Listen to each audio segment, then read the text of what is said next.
couple of weeks ago, a viewer sent me an email and asked if I could do a video about equipment and stuff I use for Hoyas. And I thought, I can do that. So join me with a tasty beverage of your choice close to hand, a cold, tasty beverage on this hot afternoon, while we take a look at stuff I use for growing Hoyas.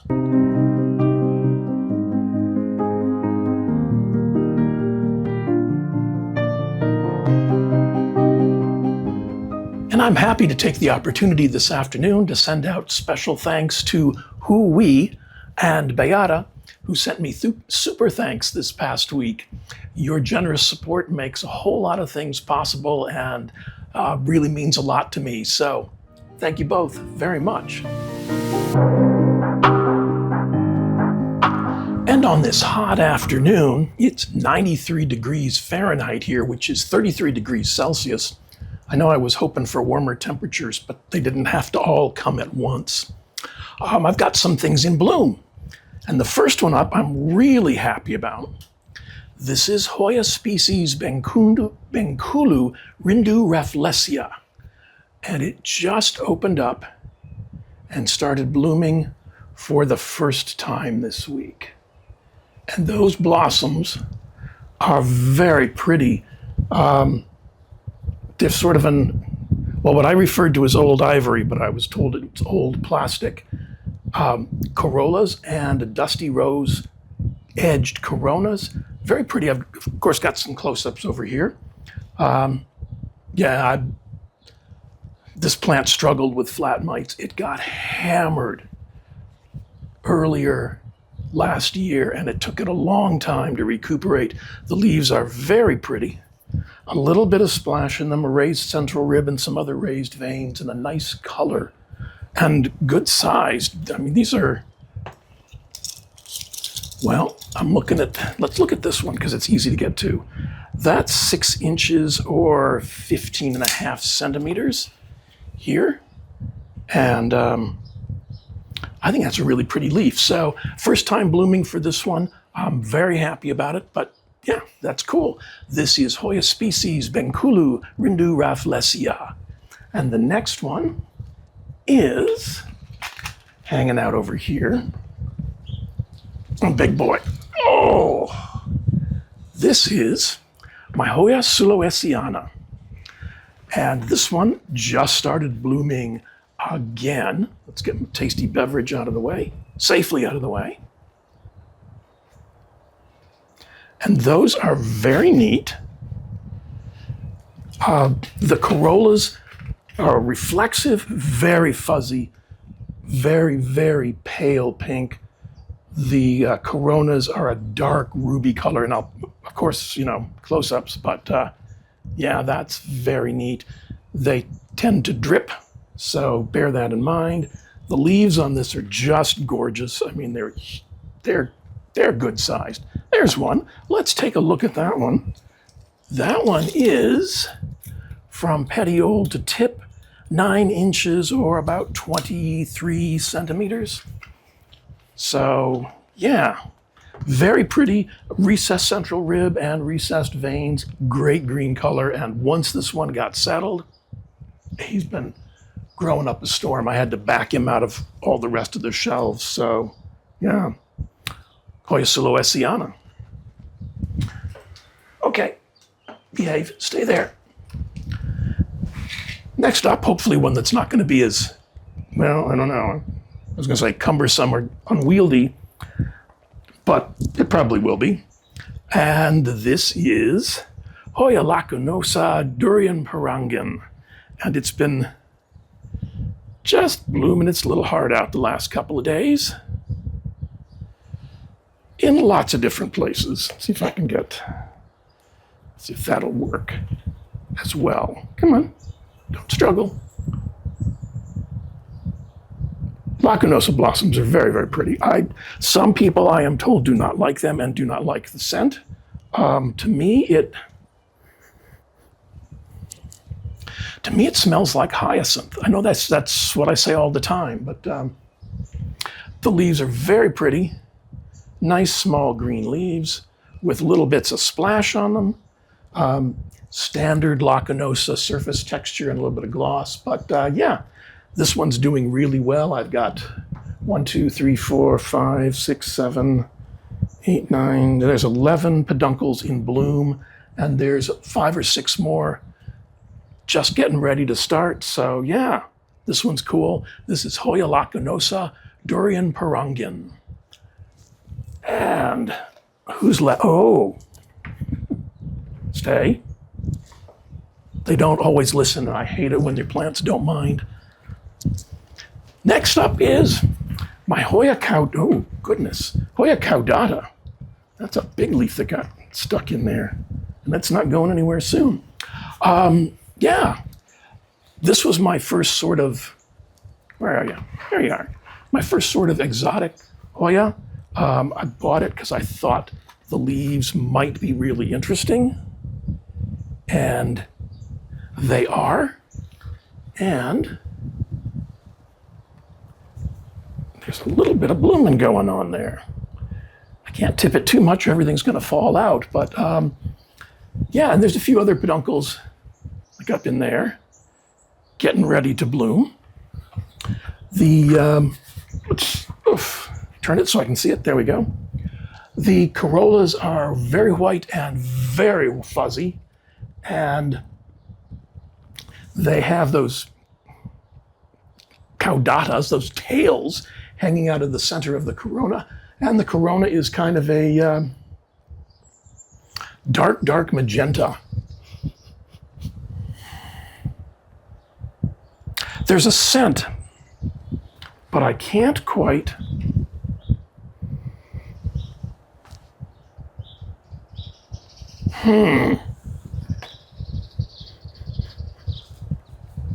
Okay, the first thing that comes to mind is beef being grilled. I know that's weird, but that's the first thing that came to my mind. Not barbecue sauce or anything, but like meat cooking on a grill. So, of course, my neighbors are grilling. That could be it too. Anyway, they're very pretty. I've got lots of peduncles getting ready to go, like down in there, as I said. So this is very cool. One of my favorites. This is Hoya caudata, Sumatra. And the last one, let's get everything settled back in.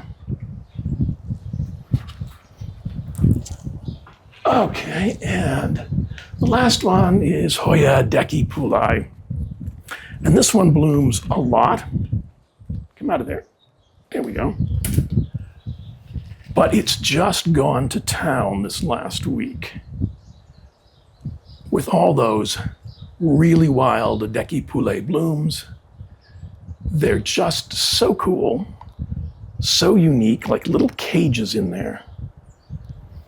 And as long as I keep up with the watering, it keeps up with the blooming. That's very cool. Interesting leaves, a little bit of splash on them, nice texture, recessed central rib and some recessed veins. And I thought this one was going to be difficult. You know, with blooms like that, you'd think, oh, I can't, that's going to be rough. I'm not going to be able to do that. But there is nothing to this plant. If you're intrigued by it and you think you want one, go ahead and get it, because it has not been difficult at all. It's not been fussy. It does not like to dry out at all. So make sure I've got it in self-watering and pond. Make sure the reservoir always has moisture to it, and you'll get those kind of results. And it keeps blooming on older peduncles. So it's just cool. It branched on its own. It's been doing really well. It's a really fun plant. I'm really glad I got it. This is Hoya decipuli. And I wasn't sure that a video about stuff for growing Hoyas would be of interest, but then I remembered when I first started growing Hoyas, and everything was a mystery, and I was afraid to do anything wrong and ended up doing a lot of stuff wrong. So get over that real quick. So here we go with what I use to grow my Hoyas. I'm not saying it's the right choice or the best choice or the only choice. I'm saying it's what I do. If it doesn't work for you, or if it's something that doesn't set with your plan of growth for your plants, fine, don't do it. But this is what I do, and maybe it'll work for you if you find yourself in a pinch. First thing, most important thing, self-watering pots. Now, self-watering pot is usually a two-piece setup. There's an outer pot and an inner pot.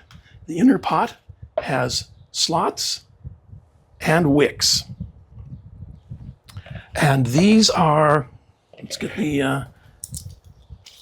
the advertising says that they are 4.5 inches. They're actually, yeah, well, okay. I'll give them 4 3/4, which is about 12 centimeters tall. And the inside diameter is about 3.5 or 9 centimeters. So you fill this with your growing medium, you let the wicks hang down, and you fill the reservoir in the bottom with your fluid, and we will talk about that. I have found these to be so helpful. It changed everything for me. Sometimes self-watering pots come with a platform that sits inside a closed container. I have mixed feelings about these. They work provided you don't flood the reservoir. And on this size pot, I have learned that the reservoir holds 2 cups of liquid. This also has a drain in the bottom, so I can let it overflow and it won't go over that 2 cups, and 2 cups comes to the bottom of the platform. I also put wicks in the bottom of these, so I keep the moisture, the reservoir filled to beneath this level, and let wicks come up and supply the plant.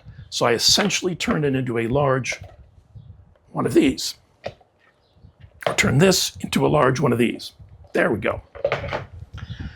There are also self-watering pots that have a gauge in them that tells you the level of the moisture in the container, in the reservoir.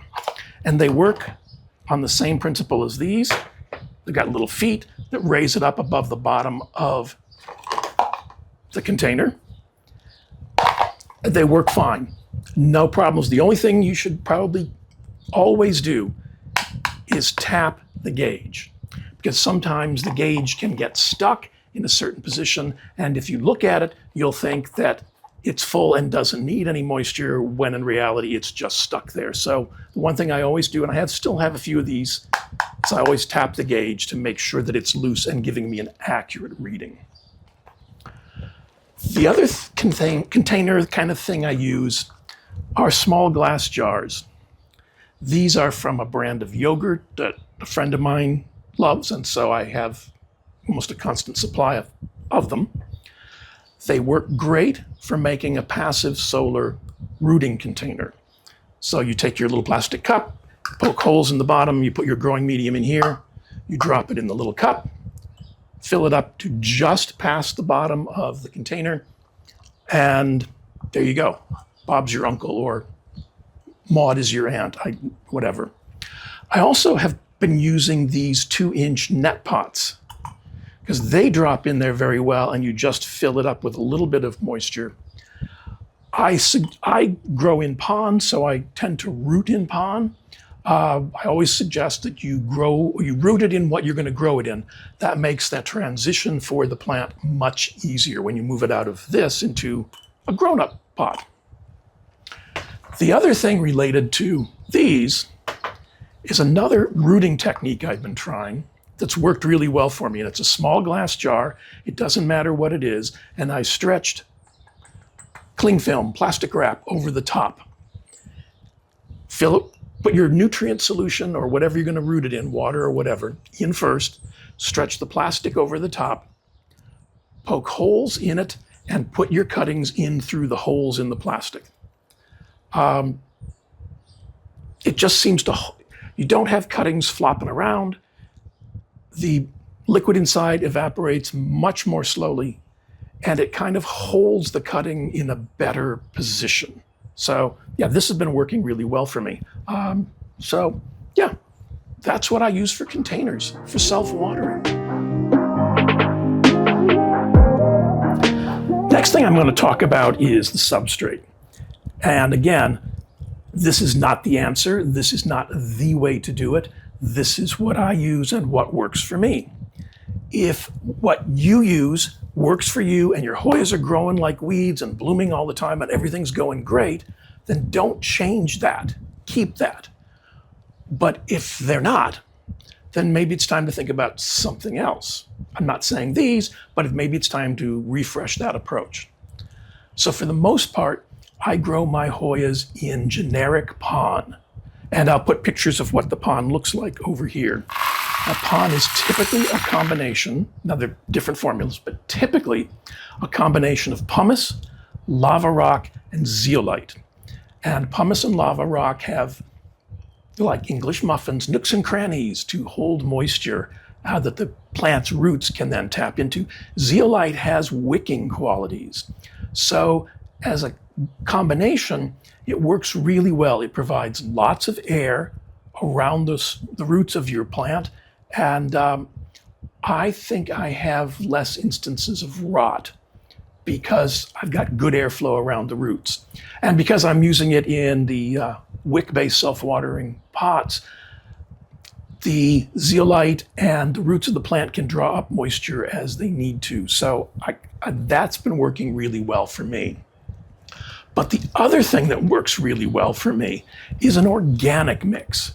And sometimes if a plant comes and it's in a really fine organic mix and I can't quite extricate it, I'll just transfer it all into a self-watering pot with an organic mix. And I use cocoa husk chunks, fine bark, pumice, and long fiber sphagnum. If you're going to try that mix, get the slightly larger chunks. I think they're like 3 to 5 millimeter size chunks of pumice, and buy the good long fiber sphagnum, the stuff from New Zealand, the good stuff. It does make a difference. I don't buy the cheap stuff anymore. It's not worth, however much less expensive it is, it's not worth it. So I've got close-ups here of what those 4 components look like. You can add other components if you feel the need to, but the idea is to create a really airy, not chunky, airy mix. So in my organic mix, I don't use coco coir, I don't use potting soil, I don't use cactus mix, and I don't use perlite for the following reasons. If that mix is chunky and airy enough, coco coir and potting soil and cactus mix are all going to settle to the bottom, which at that point, the only thing they're doing is providing a solid layer of mud on the bottom of your plants. Not something you want to have. Now, the perlite I don't use because 2 reasons. Perlite floats. So if you've got perlite within the top layers of your mix, as it gets moved around, the mix gets moved around, gets watered, that perlite is going to float to the surface. The other thing to keep in mind is perlite dust is carcinogenic. So when you use perlite, you should wear a mask or be very, very careful to not inhale any of that dust. And having worked with perlite, that dust is there all the time. Now, pumice is not necessarily it's less dangerous, let's put it that way. Pumice by itself is not carcinogenic, but it can contain bits of silica, which is not good for you to inhale and can be carcinogenic. So I opt for pumice. It doesn't float and it's less hazardous to me. So that's what I do.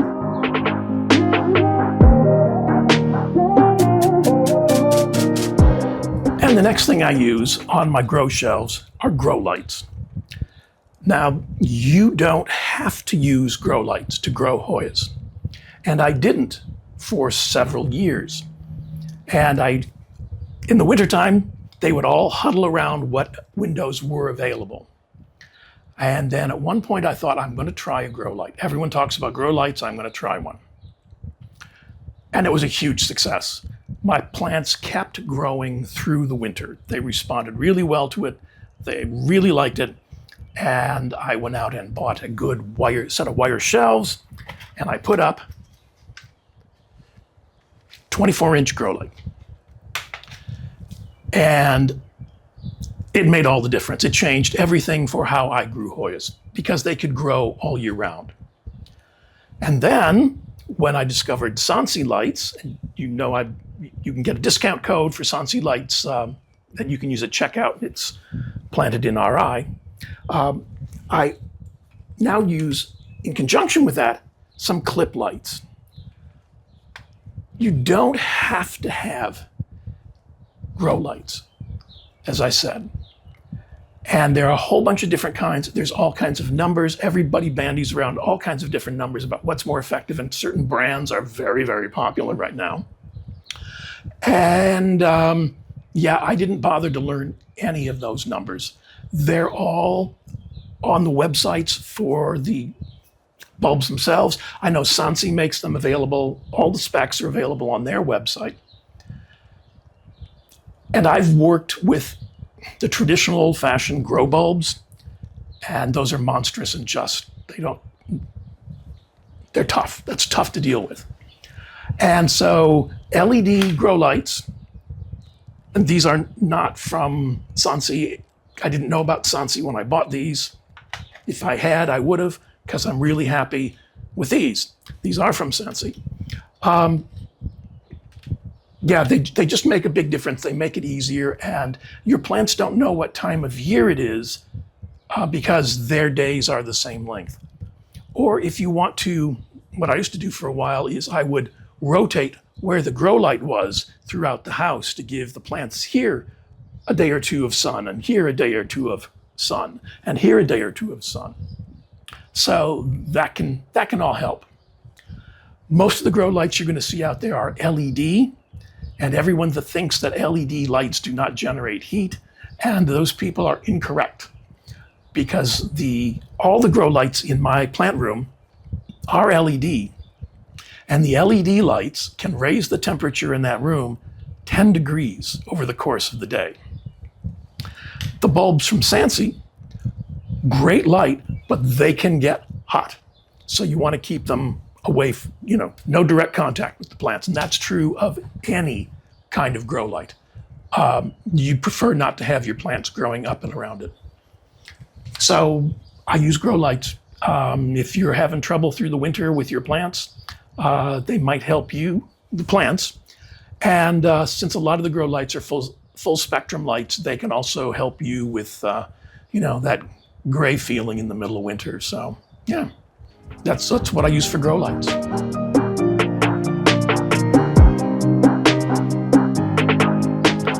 The other thing I use a lot of is garden fencing.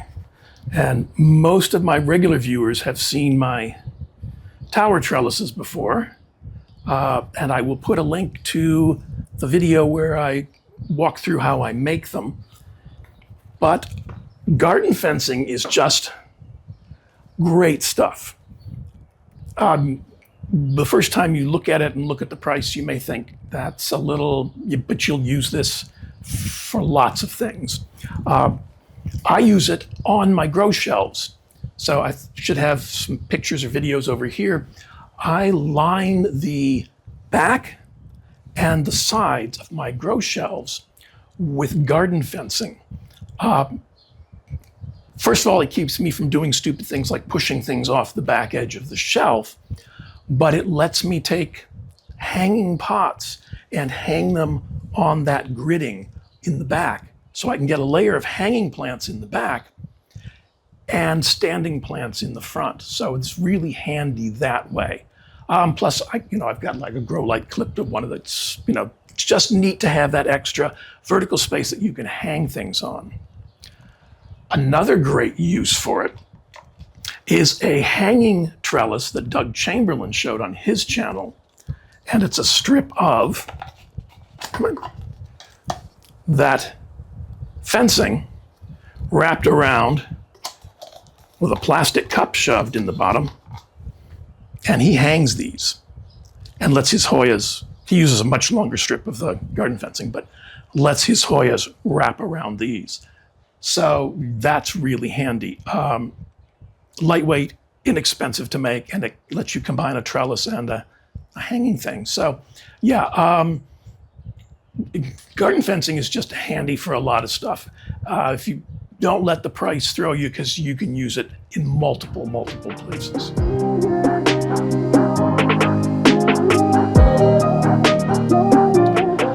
Feeding your Hoyas. So most of my Hoyas are in pond. There are no nutrients in generic pond. Brand name pond has some kind of slow release fertilizer in it. And keep in mind that's usually used up in about 6 months. But generic pond, there's no nutrients. So water alone is not going to do it. And even foliar spray or the orchid food weekly is not enough. So I use, because they're in a passive hydroponic system, I use hydroponic nutrient solution. And there are several brands on the market. I haven't tried them all. I found one that worked for me, and that's as far as I went. And it's from General Hydroponics, and it's a 3-part nutrient system. One of them has micronutrients, one of them is for foliage, and one of them is for blooms. And I mix them up by the gallon. You put 5 milliliters of the flora in first and dissolve that in the water. And then you add the other 2 and dissolve them each, but you always start with this one. And that's just the instructions for this particular brand. Shake it up, mix it up, and that's what I give all my plants that are in passive hydroponics. And because I'm lazy, it's what I end up giving all the rest of them to. I'm not gonna do 3 or 4 different feeding solutions. That's what everybody gets. So I can just mix up a batch of it and go to town and use that. As I said, there are other brands. I'm sure they all work equally well and have their strengths and weaknesses. But this is what I started working with, and this is what I've been using. So that's what I'm telling you.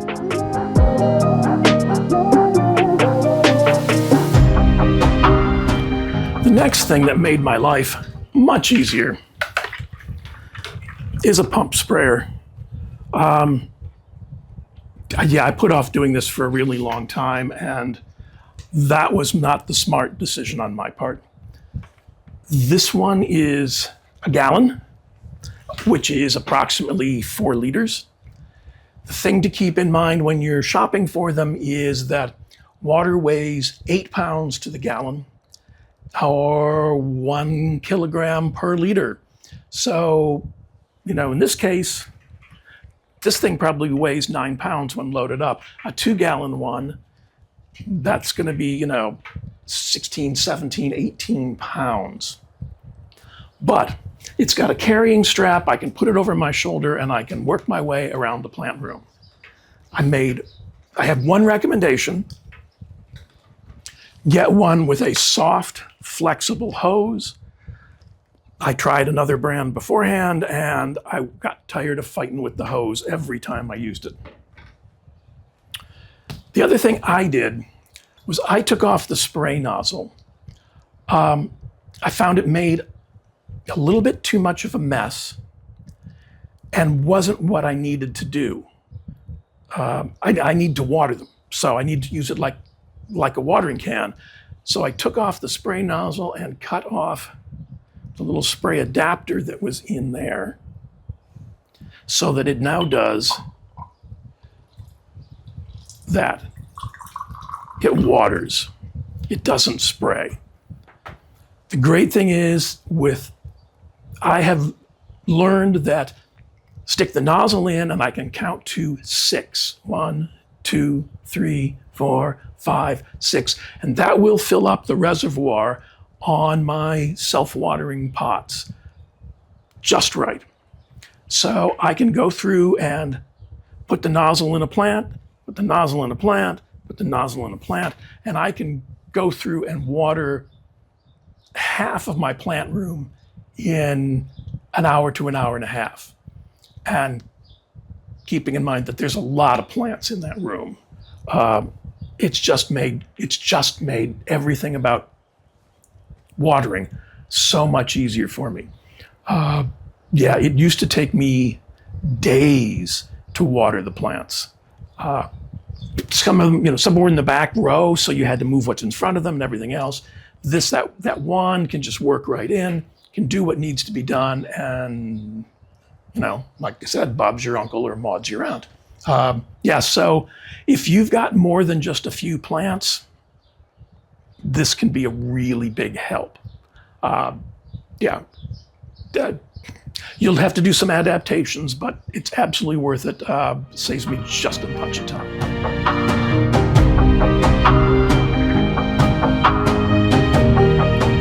And this may not come off as anything major, but this brand name green tape, yeah, this is really, really helpful. And what I've found is that I can pull a length over my fingers, and that's about the length that I want.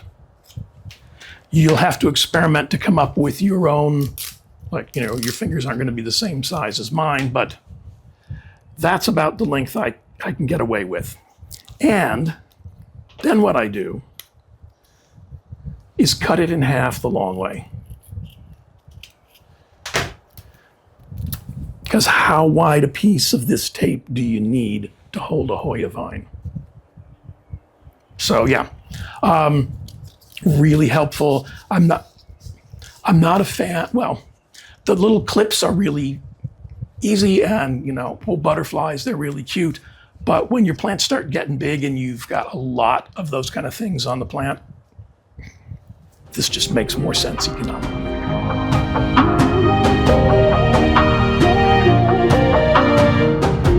Plant stakes. Just do it, okay? Just do it. You might think they're ugly, they don't match with your aesthetic. Just do it. Because a time's gonna come when you're gonna stand there and they say, that's a Hoya. Yeah. Starts with D, and you're gonna have a moment where you can't remember the name of it. And I've got a small Hoya collection. Hoya discidia, Oreospart, and the others. I've only got about 200 plants of those 4 genera. So at a certain point, regularly, I will just draw a blank on it. Plant stake. Get one large enough that you can write the full scientific name. Don't just write down pink flamingo freckles. That's not going to help you. Find out what kind of species it is and write it down. You can abbreviate Hoya with an H. You can abbreviate Oreospart with an O, Discidia with a D, Papua Hoya with a PH, and write it down. The other thing I do is I write the date I got it on the back, just so that I can, when I'm taking care of the plants, how long is that? Oh, it's only been 6 months. Or, oh, this one's been here 4 years. How did that happen? Time flies when you're watering plants. So, yeah, find ones that work really well for you. But yeah, start tagging your plants. It'll, if you're going to start collecting Hoya, it'll make things easier in the long run.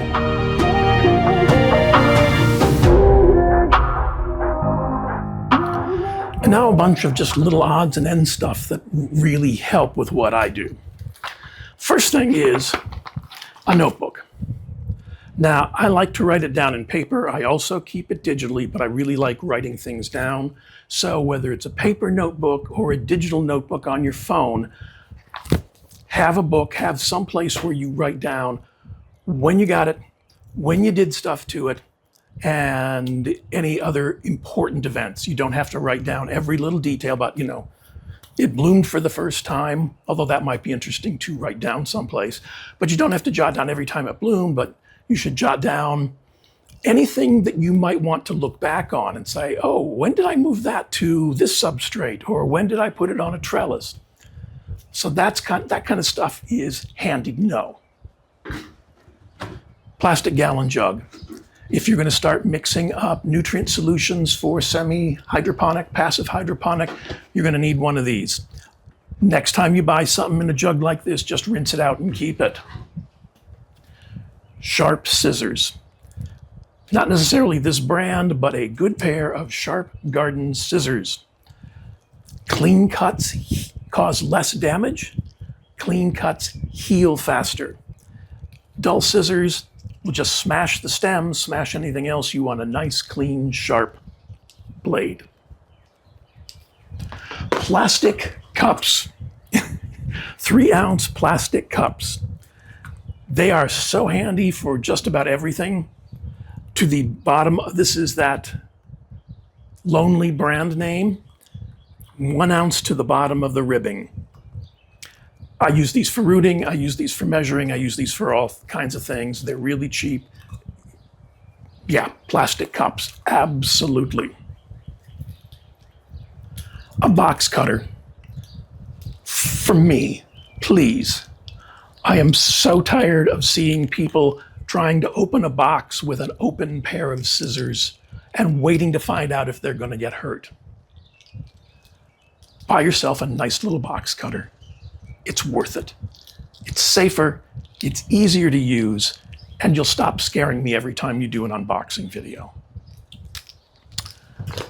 Watercolor paintbrush. I use this all the time. If you need to get in and clean something off a leaf, it's great. If you're searching out mealybugs, dip it in alcohol. These soft bristles will go into places where a cotton swab won't. It's less abrasive, less aggressive on leaves. And it's reusable. I use this all the time. Also, if you're going to do a quick little sulfur treatment, you can mix up a batch of sulfur, and if the plant is small, you can paint it on the stems and the petioles. Yeah, it's a really, really handy thing. Get one with a natural bristle, not synthetic, not plastic, something really, really soft, and you'll use it again and again and again. Even if you have to spend a few dollars on it, or pounds or lira or whatever it is you use, euros, yeah, you'll get your money's worth out of it, guaranteed. I'm not going to bring my humidifier out here, but a humidifier can be really handy. The heating in my house is forced air, which means it's dry in the wintertime, and the humidity in the house can drop down to 20 to 30%, which is not good for me, but really the plants aren't crazy about it. So a nice little reliable humidifier, while not necessary, can help your plants get through the drier times of the year. If you live in a really dry climate, it can just help you in general there. But yeah, that's something I would definitely go for. I love my cheap plastic trays. I use them for repotting because it's not too big. It's fairly sturdy, so I can put 4 or 6 plants on this and carry it to the shower or the sink. When I'm watering, I have a whole bunch of lithops and similar genera in small pots. I can water them and just set them down on here and let them drain into this, and then when they're done, pour it off.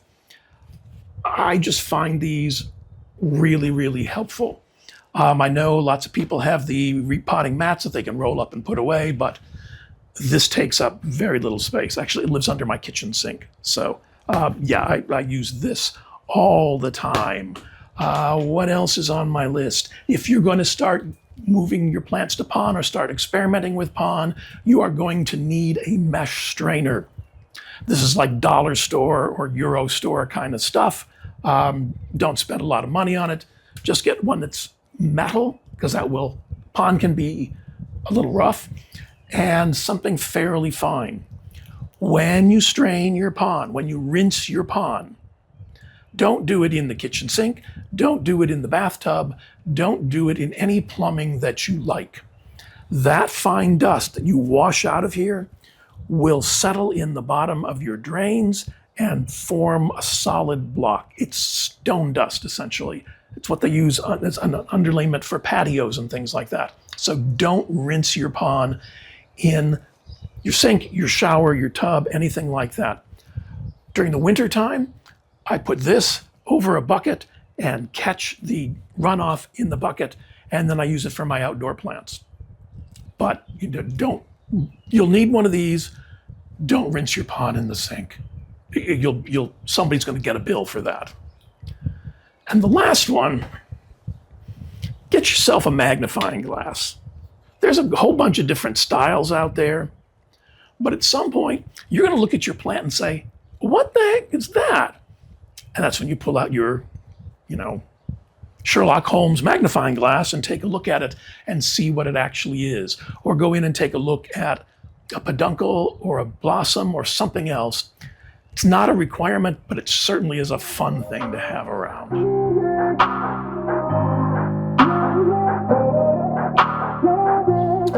And the question for the comments this week is about stuff. Is there something that I didn't mention that you use for growing Hoyas that you find indispensable, that you use all the time, that you're always turning to, that you'd like to share with everybody else? Add it to the comments below, because there's stuff I haven't thought of. It's mainly weird stuff and you don't really want to know. But yeah, add what your tools are to the comments below. And I'd like to thank you for choosing to spend a little bit of your time with me this week's end. Please remember to give this channel and this video a thumbs up, like and subscribe, click the notification bell. A lot of the products that you've seen me use or show are available through my Amazon storefront, and there's a link in the description to that below. I get a small commission on the sales from the storefront, but it doesn't affect your price. If you're in the market for new grow lights, there's a link in the description too to my Sansi Light page or to the Sansi Light website. You get a 32% discount on Sansi Lights when you use my discount code PlantedInRI. If you'd like to support the channel, there's a link in the description to my Buy Me a Coffee page, or you can click the thanks button down here if you want to send me a super thanks. Links to a couple more videos as usual over here, and please enjoy the rest of your week's end.